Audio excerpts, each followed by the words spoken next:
La question que vous devriez vous poser aujourd'hui est: en quoi est-ce si important le regard des autres? Vous comprenez bien que les autres, ils ont autre chose à faire que de se préoccuper de votre petite vie. Donc déjà, sur le principe, quelle est l'importance? Aucune. Vous comprenez bien aussi que votre vie entière peut être une catastrophe uniquement parce que vous prenez en considération le regard des autres. Vous n'avez plus de vie, du coup, vous remettez entre les mains d'autres personnes, de tiers, vous remettez entre leurs mains votre capacité à vivre votre vie, votre capacité à construire, votre capacité à être heureux, votre capacité à créer votre entreprise. Est-ce que vraiment ces gens-là ont ce pouvoir? Oui, absolument. Est-ce que vous voulez leur laisser ce pouvoir? Ça, c'est votre question à 100 000 euros. Pourquoi? Parce que si vous leur laissez ce pouvoir-là, vous ne pouvez pas derrière vous dire « j'ai des regrets, j'ai des remords ». Vous leur laissez le pouvoir, vous prenez une décision, vous en assumez les conséquences.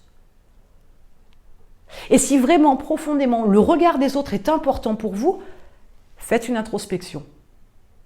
Il y a forcément quelque chose qui dysfonctionne. Vous n'êtes pas fou, vous n'êtes pas tordu. C'est Freud qui disait qu'on a tous des casseroles, mais vous devez régler le problème.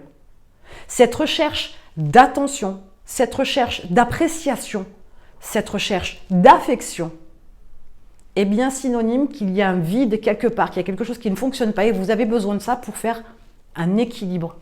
Seulement, cet équilibre-là que vous cherchez à faire n'est pas forcément celui qui vous rend heureux.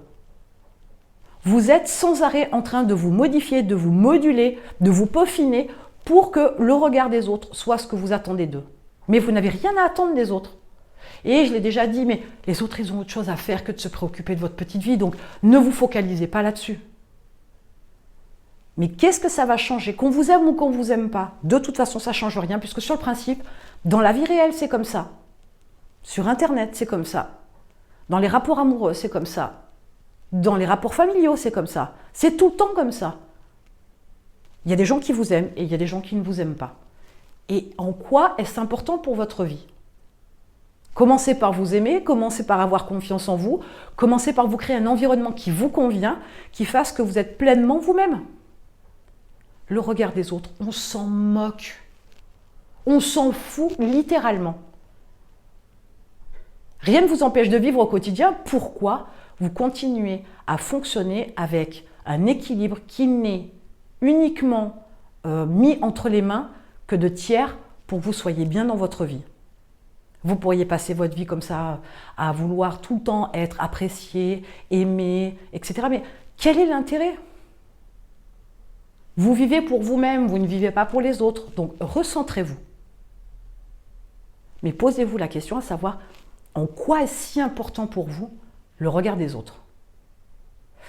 Je vous laisse mettre en commentaire tout ce que vous ressentez, toutes vos attentes, toutes vos déceptions par rapport au regard des autres.